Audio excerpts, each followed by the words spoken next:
As part of our cooking series on Southern foods, we're going to demonstrate the proper procedures for barbecuing pork shoulders and beef briskets.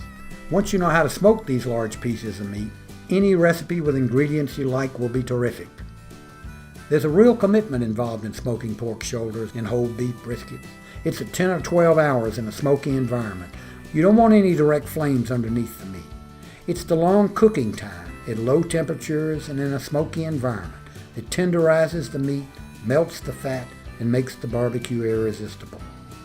Some like to add rubs and marinades to the raw meat. I like to flavor the meat in the smoke without these things. Choose an untreated hardwood for producing the smoke. At Dixie Bones, we only use hickory, as this is the traditional wood when I was growing up in Alabama.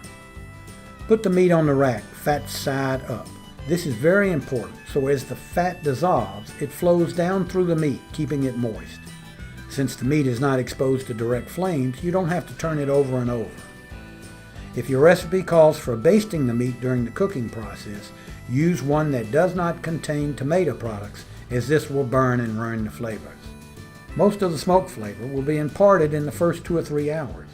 Make certain there is ample smoke during this period.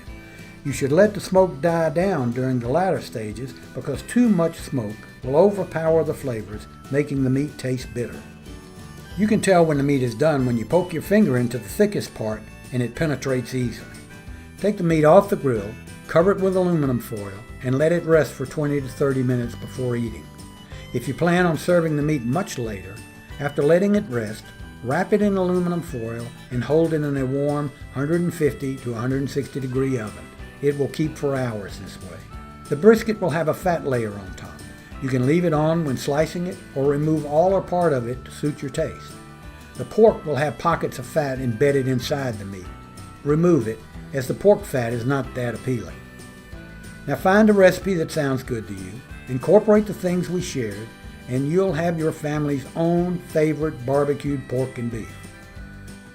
Thank you for watching. Let us know what you think.